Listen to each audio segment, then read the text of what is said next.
Em Hebreus, no capítulo 11, nos versos 1 e 2, diz assim a palavra do Senhor: Ora, a fé é a certeza daquilo que esperamos e a prova das coisas que não vemos. Pois foi por meio dela que os antigos receberam bom testemunho.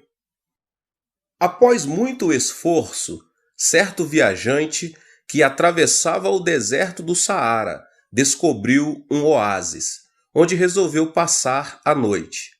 Ao ver que seu guia, um homem muito sério, ajoelhara para orar, aproximou-se dele e disse: A quem você está orando? A Deus, respondeu ele. Zombando do guia, o viajante perguntou: Por acaso você viu Deus?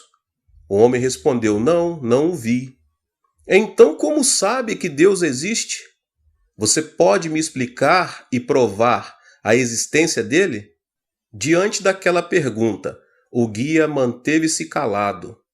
Ao observar que este não podia responder com certeza, o viajante disse em tom arrogante: Neste mundo, Deus não existe. Todas as coisas aqui são produto do acaso. Deus não passa de uma invenção da imaginação, em quem os imbecis e analfabetos como você depositam a confiança. Quem é instruído e civilizado, como eu, não crer em Deus. Portanto, não pense em bobagens e vai dormir. Depois de dizer isso, o viajante foi para sua tenda e adormeceu. O guia ficou sozinho em meio à escuridão, pensativo por não ter dado nenhuma resposta ao homem. Sentiu-se um tanto aborrecido e ficou meditando em como poderia responder aquela pergunta. Depois de muito tempo, levantou-se da cama, montou em seu camelo e começou a dar dezenas de voltas ao redor da tenda onde o viajante estava descansando. Em seguida, com um sorriso no rosto, amarrou o camelo e foi dormir.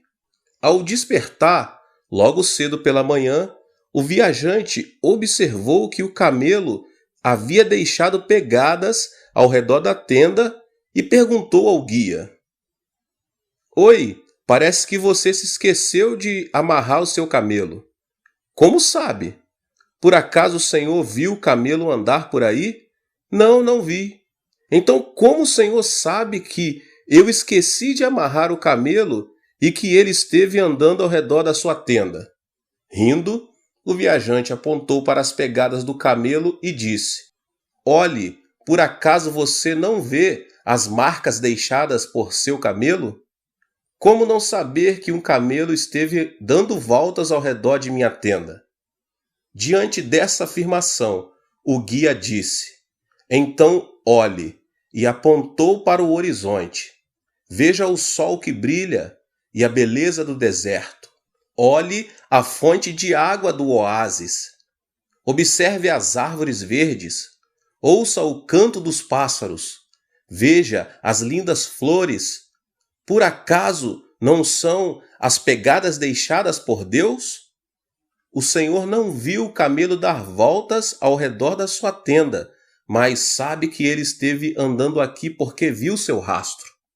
O mesmo acontece em relação a Deus. O Senhor não pode ver Deus, o Criador do universo, com seus olhos, mas pode ver toda a evidência que ele deixou.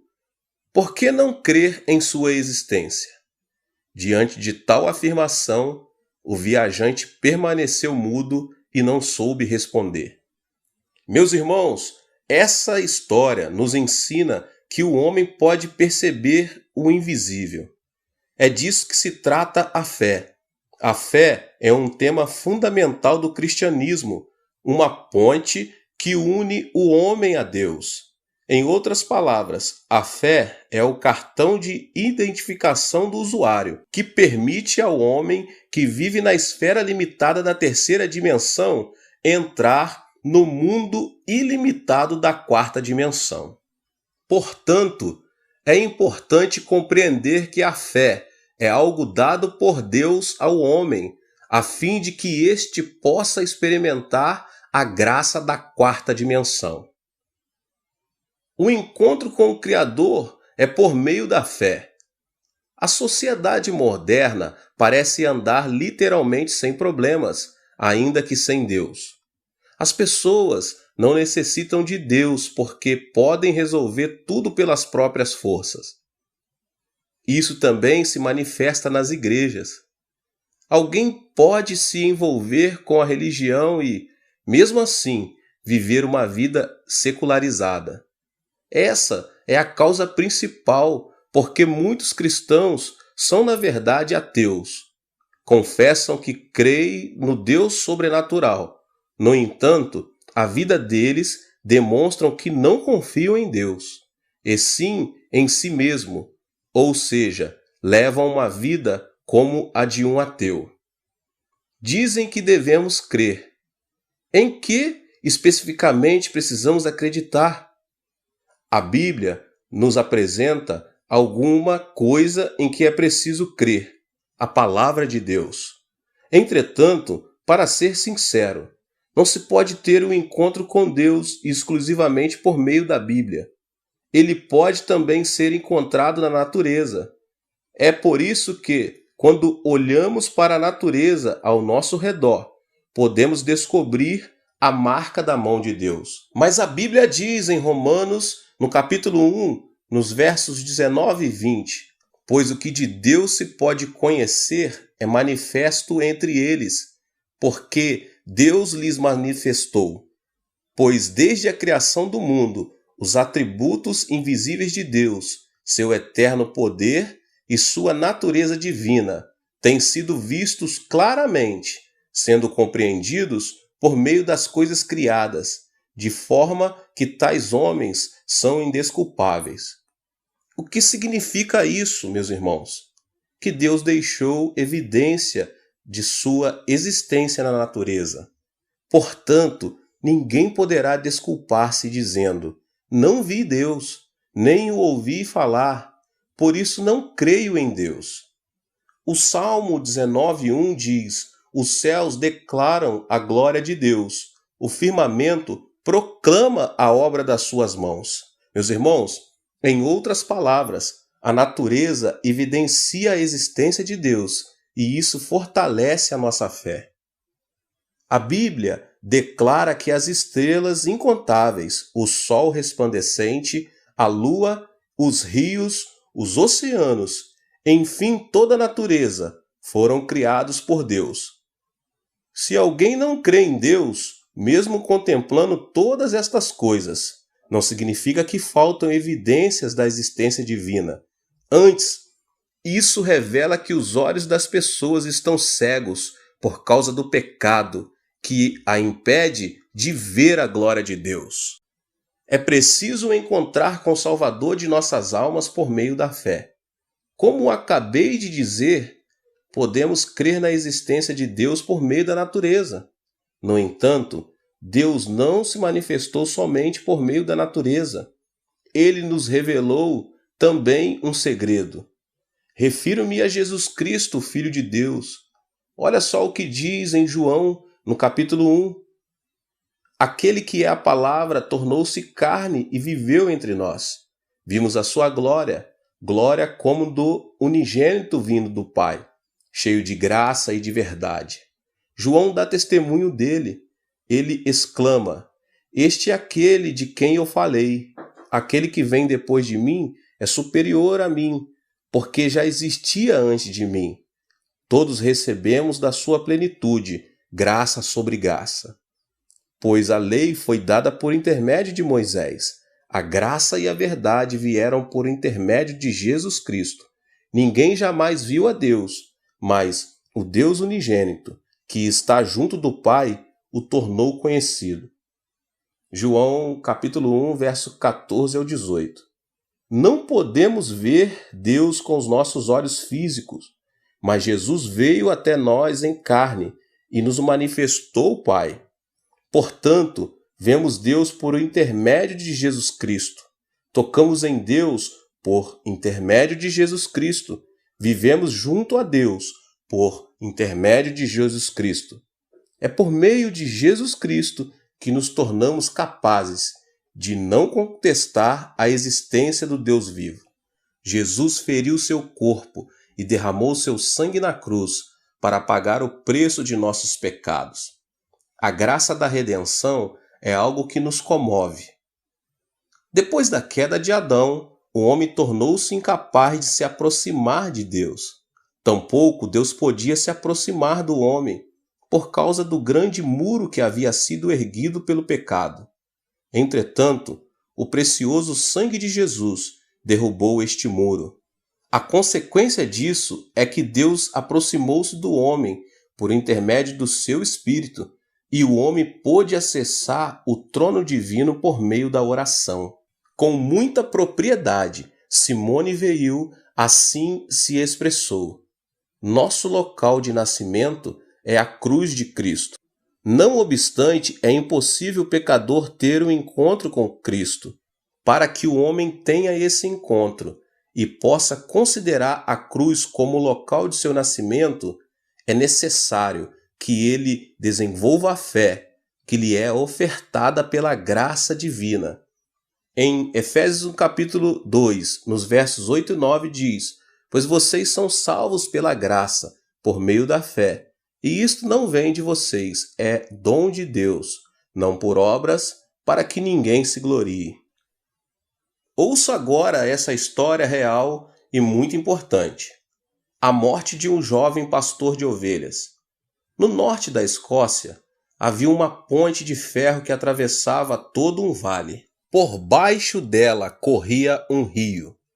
A ponte era tão alta que dava medo. Certo dia, bem cedo, um jovem pastor de ovelhas observou que uma parte da ponte estava caída em razão da forte chuva da noite anterior. Nesse instante, ouviu o ruído de um trem. Obviamente, o maquinista do trem não havia sido informado sobre a quebra da ponte. Era questão de minutos para que centenas de pessoas sofressem uma catástrofe. O jovem não hesitou em tirar a roupa e, agitando-a, começou a gritar: pare, pare! O maquinista conseguiu ver o jovem. No entanto, pensou que tratasse de algo sem importância e tocou o apito para que ele saísse dos trilhos.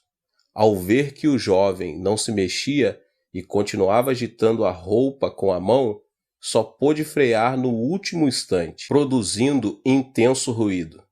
O trem, no entanto, havia passado por cima do jovem, matando-o. Surpreso com o que aconteceu, o maquinista curvou-se para olhar embaixo do trem e viu que, um pouco mais adiante onde estava, os trilhos haviam sido destruídos. Se o trem tivesse continuado pelos trilhos, os passageiros teriam morrido. Ao ver aquilo, todos os passageiros ficaram pálidos e o maquinista acenou-lhes: venham todos aqui e vejam o jovem pastor que sacrificou sua vida para salvar a nossa. Todos se aproximaram para ver o corpo em pedaços. O jovem pastor não hesitara em dar a vida para fazer o sinal que detivesse o trem, que seguia para a morte certa. Esse é um fato real. Foi notícias dos jornais no espaço dedicado a notícias do exterior, com o título O Herói que Salvou Nossa Vida. O jovem pastor pode ser comparado a Jesus, pelo fato de haver dado sua vida pelo próximo. Tal como o trem que seguia os trilhos destruídos, nossa vida se dirigia para o inferno. Jesus Cristo, porém, colocou-se entre ela e os nossos pecados. Ele permitiu que destruíssem seu corpo e derramou todo o seu sangue, detendo assim nosso avanço em direção à perdição. Com seu precioso sangue, ele abriu as portas para que pudéssemos entrar no céu. Com isso, em Cristo, temos abertas as portas da felicidade e da esperança. Um encontro pela fé através da palavra. De Gênesis a Apocalipse, a palavra de Deus é um presente do Pai para nós. Por meio da palavra, ouvimos a voz de Deus, iniciamos uma etapa de diálogo com Ele, passamos a conhecê-lo com mais profundidade e tornamos possuidores de uma fé mais pura.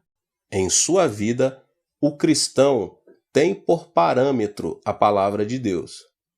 Como cristãos, não devemos confiar em nenhuma revelação, a não ser a Bíblia. Por mais que alguém tenha tido acesso a uma revelação extraordinária, se esta não estiver de acordo com a palavra de Deus, deve ficar certo que se trata de uma mentira do diabo e um engano de Satanás. Devemos ter um encontro com Deus por intermédio da palavra. Não existe revelação ou visão superior à Bíblia. Satanás disfarça-se de anjo de luz. No plano espiritual, devemos considerar que o nosso caminho deve ser somente a Bíblia Sagrada.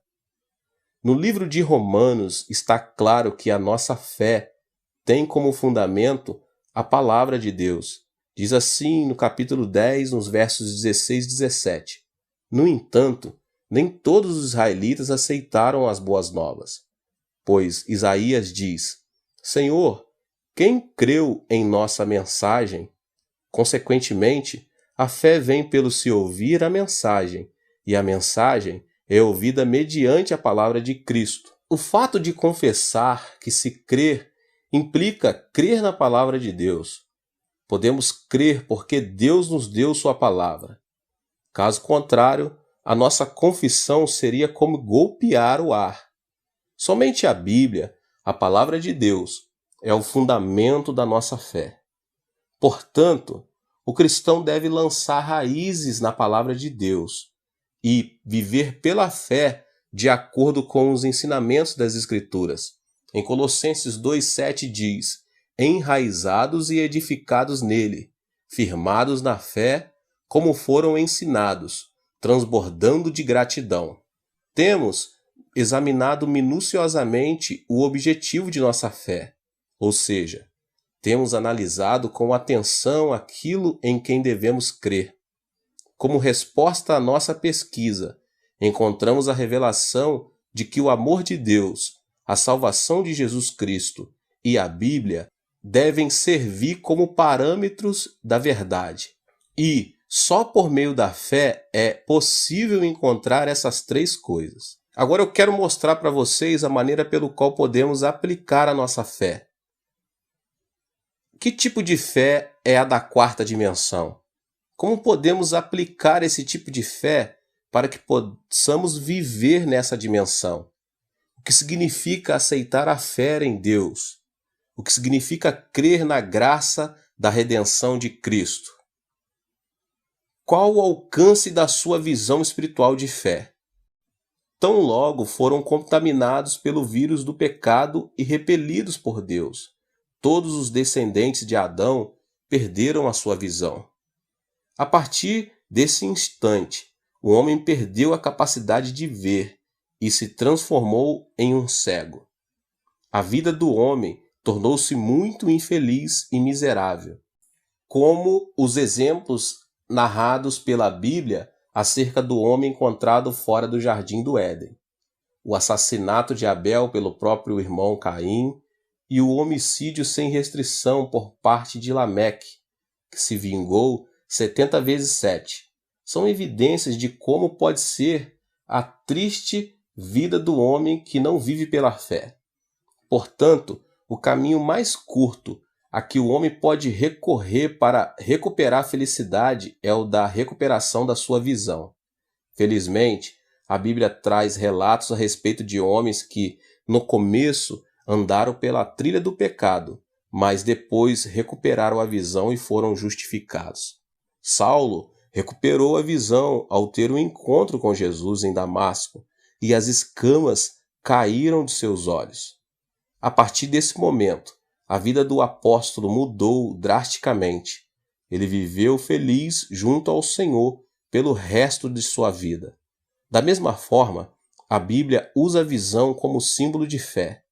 Quando recuperamos os olhos da fé, podemos ver Deus, seu Filho Jesus Cristo e sua palavra, que dá testemunho dele. Meus irmãos, que Deus abençoe a vida de cada um.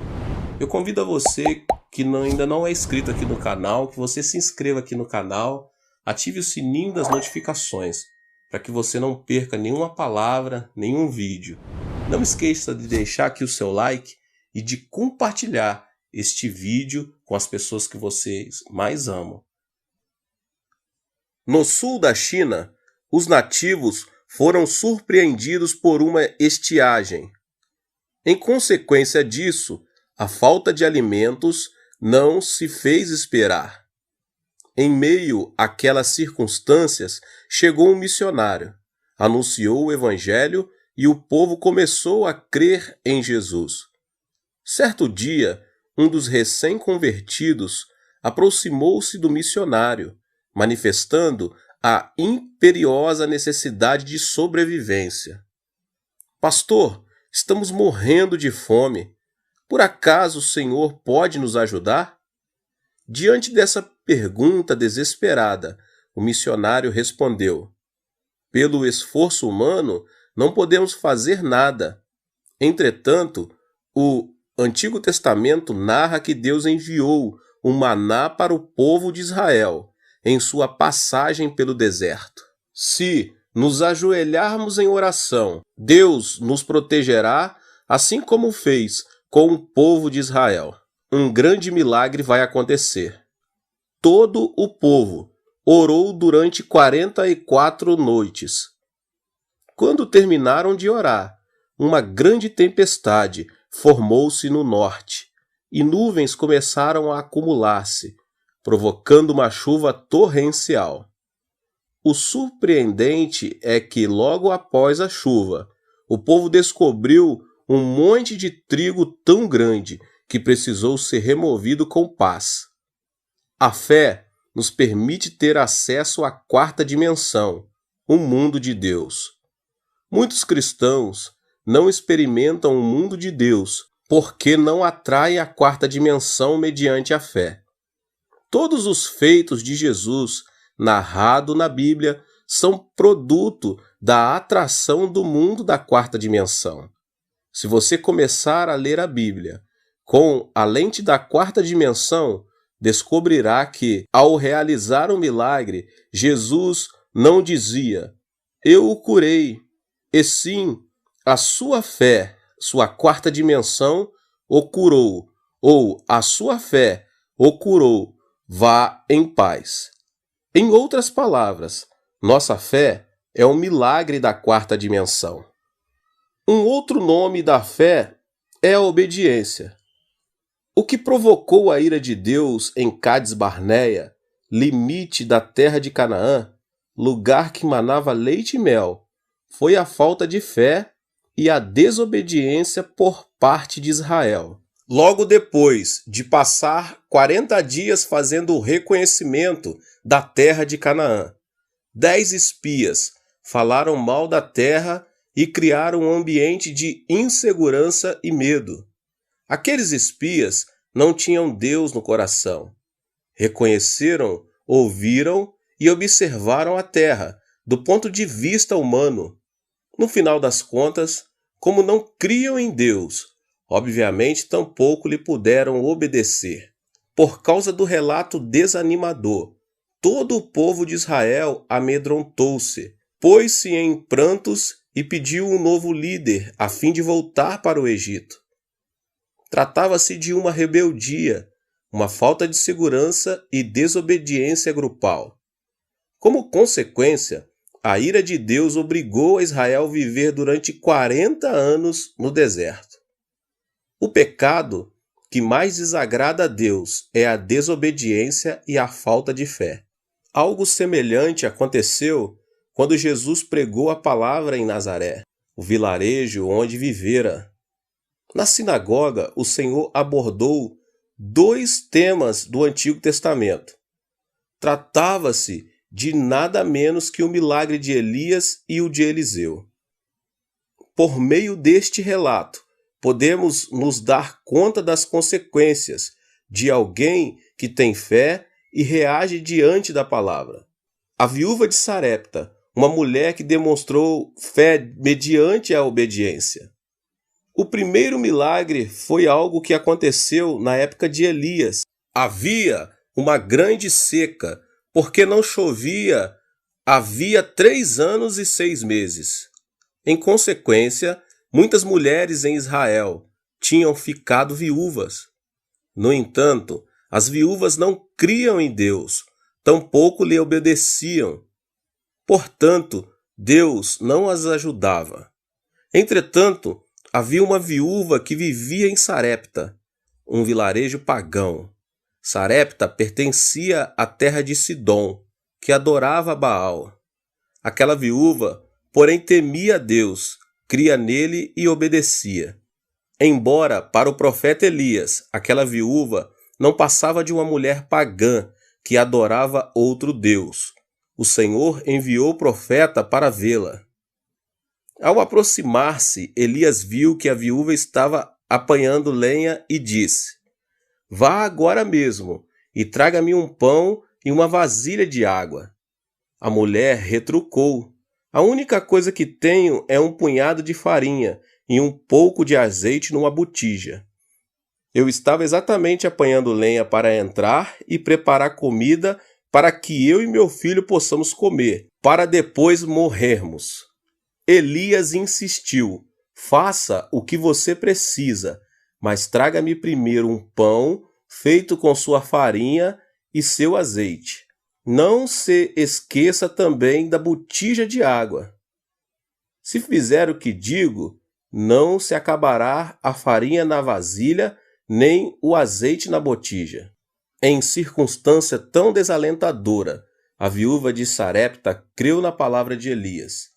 Certamente, ela também estava com fome. Além disso, tinha um filho que chorava pedindo comida. Entretanto, não pensou em sua situação, nem na situação de seu filho. Preocupou-se primeiro em obedecer ao profeta. Não é fácil obedecer pela fé. No entanto, a viúva de Sarepta deu de comer a Elias, e o profeta comeu o pão e bebeu a água que lhe serviu a viúva.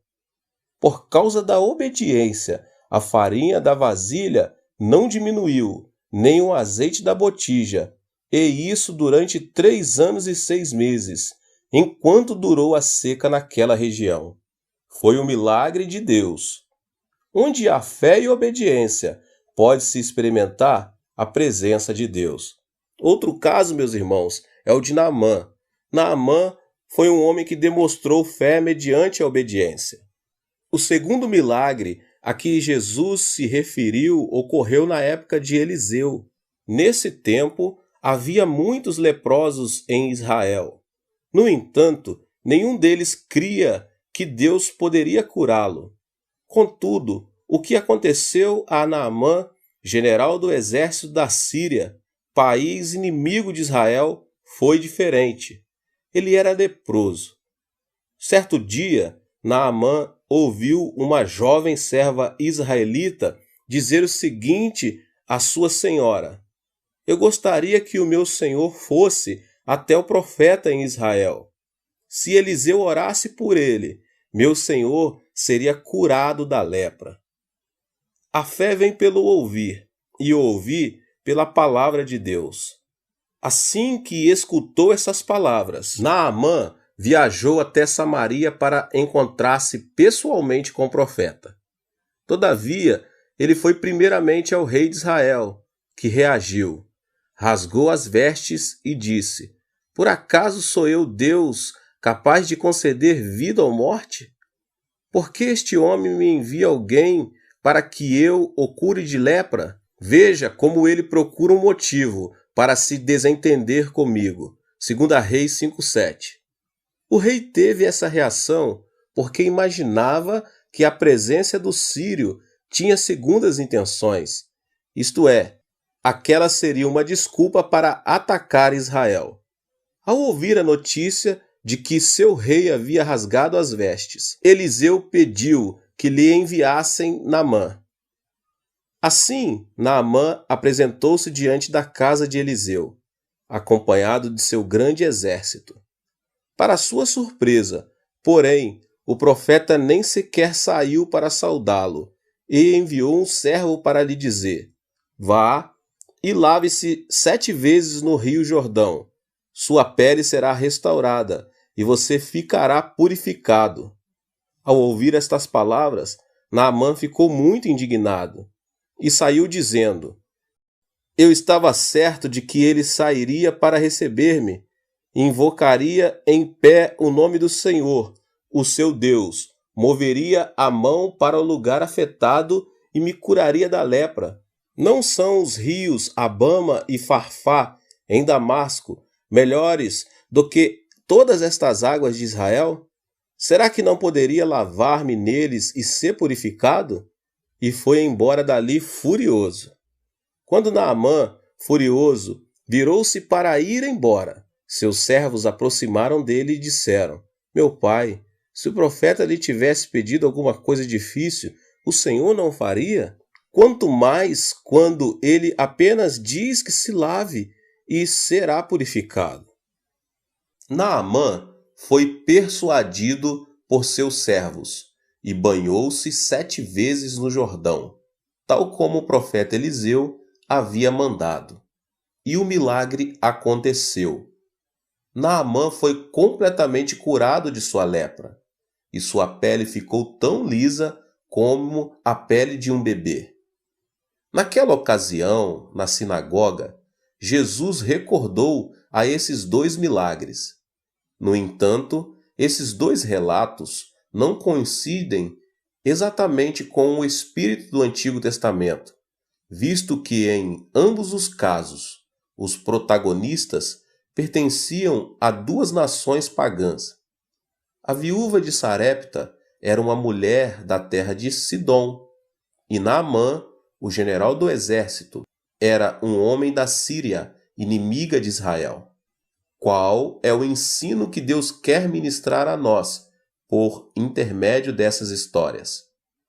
Elas significam que, sem crer e obedecer, mesmo que a pessoa faça parte de uma nação eleita por Deus, ele não a ajudará.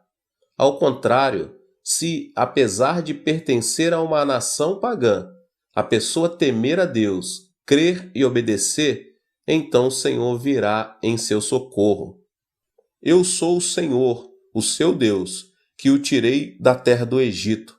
Abra sua boca, e eu o alimentarei. Salmos 81:10. Esse texto bíblico revela o nosso problema: não escutar a voz de Deus e não obedecer ao Senhor. Deus sempre foi um Deus de promessas. Deus, Criador de todo o universo, quer satisfazer nossas necessidades pelo seu poder. Ele disse: abra a sua boca e eu o alimentarei. Atualmente, muitos que afirmam crer em Deus não ouvem sua palavra e não lhe obedecem. Por esse motivo, o Senhor não se manifesta no meio deles.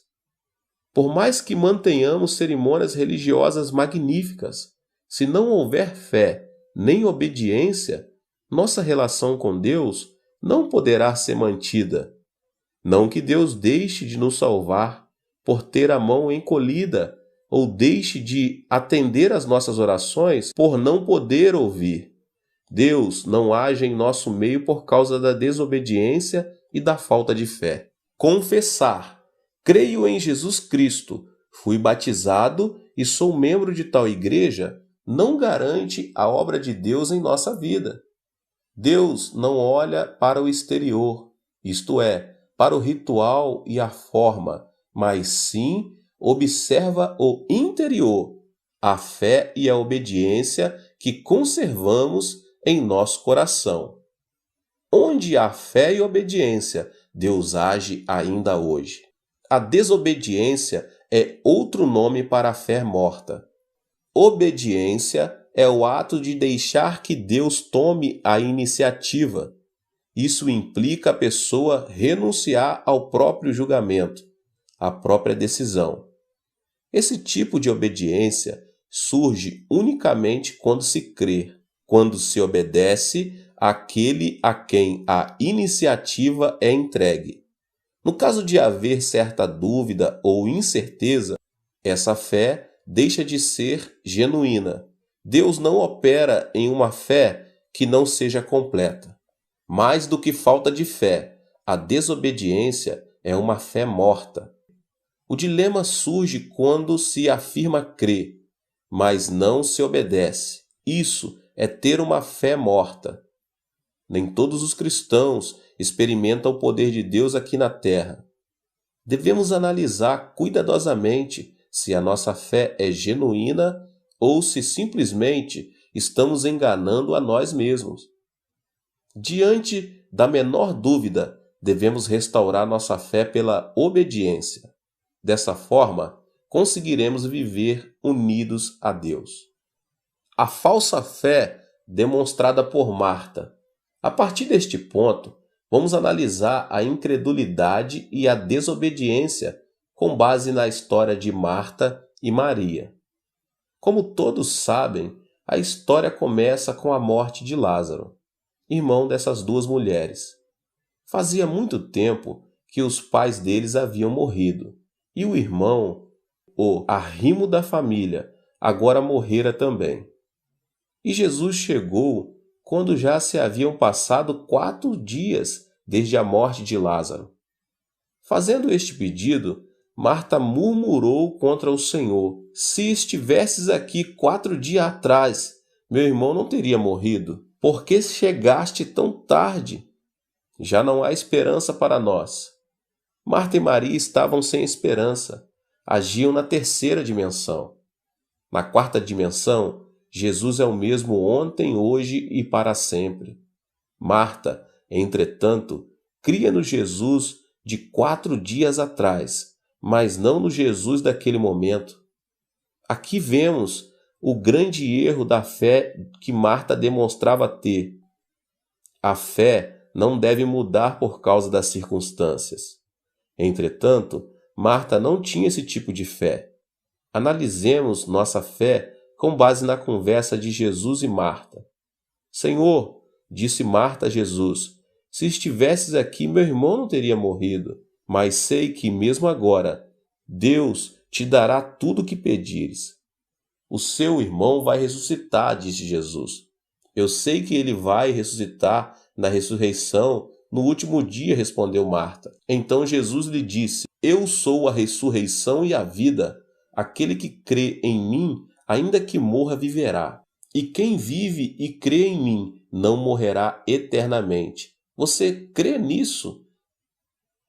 Não parece algo estranho o diálogo entre Jesus e Marta?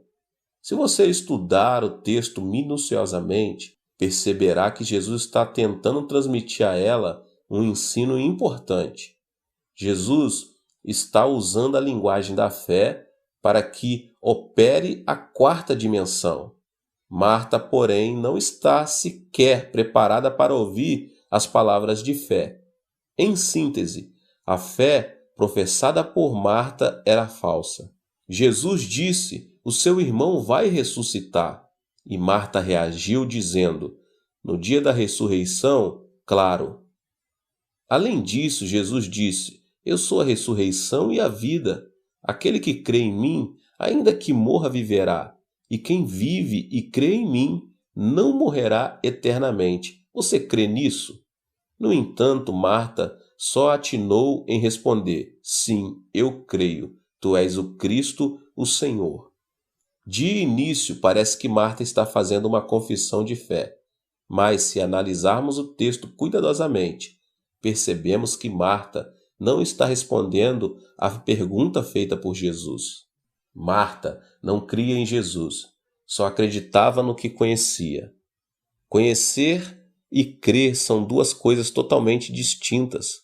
Fé não é somente crer em Jesus Cristo, o Filho de Deus, mas sujeitar-se à vontade e justiça, renunciar ao próprio julgamento e decisão.